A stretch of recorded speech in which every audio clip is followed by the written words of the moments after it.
नमस्कार दोस्तों, कैसे हैं आप सब। आज हम देखने वाले हैं भगवत गीता के चौथे अध्याय ज्ञान कर्म संन्यास योग के 19वें श्लोक को। तो दोस्तों चलिए बढ़ते हैं इस श्लोक के उच्चारण की तरफ, फिर हम उसके अर्थ को देखेंगे। यस्य सर्वे समारंभाः काम संकल्प वर्जिता ज्ञानाग्नि दग्ध कर्माणम। ज्ञान, अग्नि, दग्ध और कर्माणम, ऐसे 4 शब्द हैं इसमें दोस्तों। ज्ञानाग्नि, ज्ञान की अग्नि, ज्ञानाग्नि दग्ध कर्माणम तमाहुः पंडितम बुधा। दोस्तों चलिए इस श्लोक को ट्यून में कहते हैं। यस्य सर्वे समारंभाः काम संकल्प वर्जिता ज्ञानाग्निदग्ध कर्माणम तमाहुः पंडितम बुधा। फिर से, यस्य सर्वे समारंभाः काम संकल्प वर्जिता ज्ञानाग्निदग्ध कर्माणम तमाहुः पंडितम बुधा। अब दोस्तों चलिए श्लोक के अर्थ को देखते हैं।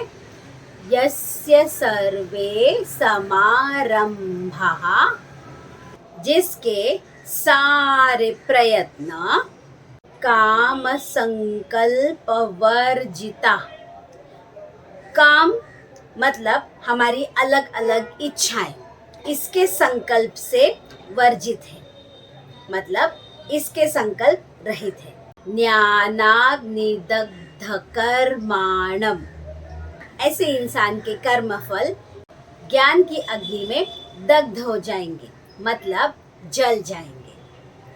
तमाहुः पंडितम बुधा, ऐसे मनुष्य को पंडित कहते हैं, ज्ञानी जन, मतलब दोस्तों जिसे कर्मों का ज्ञान है, जो पूरे ज्ञान में स्थित है। तो दोस्तों इस श्लोक का अर्थ भी बहुत सिंपल है। इसमें भगवान श्री कृष्ण ने कहा है कि जो इंसान अपने इंद्रिय तृप्ति की इच्छाओं से रहित है, मतलब जिसे संसार की अलग अलग इच्छाओं में रस नहीं है, इंटरेस्ट नहीं है, ऐसे लोग साधु पुरुषों के अनुसार, मतलब ज्ञानी जनों के अनुसार बुद्धिमान है, पूर्ण ज्ञान में स्थित है।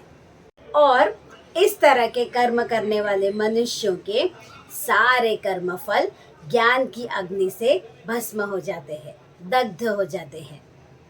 तो दोस्तों इस श्लोक में भगवान श्री कृष्ण ने हमें यह निर्देश दिए हैं, हमें यह बताया है कि हमें अपने इंद्रिय तृप्ति की इच्छाओं के पीछे पीछे नहीं भागना चाहिए, क्योंकि इसके पहले के श्लोकों में भी भगवान श्री कृष्ण ने कहा है कि यदि हम अपनी इच्छाओं को पूरा करने में लगे रहते हैं तो एक इच्छा की पूर्ति के बाद में दूसरी इच्छा हमारे मन में जाग जाती है, उसे पूरी करो तो तीसरी जाग जाएगी। वैसे हमारी इच्छाओं को कोई भी एंड नहीं रहेगा, हमारा मन कभी भी समाधानी नहीं हो सकता। इसीलिए भगवान श्री कृष्ण कहते हैं कि वो इंसान ज्ञानी हो जाता है जो यह समझ जाता है कि यह संसार मोह माया है और इसमें हम फंसते चले जाते हैं। पर जब हम भगवान श्री कृष्ण के सच्चे स्वरूप को जान लेते हैं, तब हमारे मन में जो ज्ञान की अग्नि प्रज्वलित होती है, उससे हम इन सब कर्म फलों में नहीं बंधते, इनसे अलग रहते हैं और हमारी गलतियां करने की चांसेस भी कम हो जाते हैं। तो दोस्तों यह बात हमें ध्यान में रखना बहुत ज़रूरी है कि हमें इस संसार के मोह माया में फंसना नहीं है। ज़रूरत की जितना तो हम सबको लगता ही है, मगर हमें अधिक अधिक इसके अंदर फंसने की चेष्टा नहीं करनी चाहिए। और इससे दूर रहने का मार्ग क्या है? भगवान की भक्ति। भक्ति करेंगे, भगवानों के बारे में अच्छे अच्छे लोगों से, ज्ञानी लोगों से, महापुरुषों से जब हम अच्छे अच्छे सत्संग सुनेंगे तो हमारे ज्ञान में वृद्धि होगी। जब ऐसा होगा तो अपने आप ही हम सही मार्ग पर लग जाएंगे। तो दोस्तों, भगवान की वाणी हमें कौन बताता है? संत बताते हैं, महापुरुष बताते हैं, ज्ञानी बताते हैं। इसीलिए दोस्तों, अच्छे लोगों का संग करना, सत्संग करना बहुत ज़रूरी है, ताकि हम कहीं कंफ्यूज ना हो। और भगवत गीता तो हमें यही निर्देश करती है। तो दोस्तों, इससे हमें यह भी पता चलता है कि हमारी ज़िंदगी में एक गुरु की भी बहुत आवश्यकता है, गुरु का भी बहुत महत्व है। इसीलिए दोस्तों, भगवत गीता को पढ़िए ताकि आपको पता चले कि आपकी लाइफ में आपको क्या करना चाहिए और किस तरह करना चाहिए। ये बहुत ही सुंदर ग्रंथ है दोस्तों, आप इसे पढ़ना शुरू तो कीजिए। शुरू किया है तो आप इसे कंटिन्यू रखने का पूरा प्रयास कीजिए। तो दोस्तों, मेरे साथ बने रहिए ताकि हम हमारे श्लोकों को अच्छी तरह से पढ़ना सीख सकें। अपने दोस्तों के साथ शेयर भी कीजिए ताकि वे भी श्लोकों को पढ़ना सीख सकें।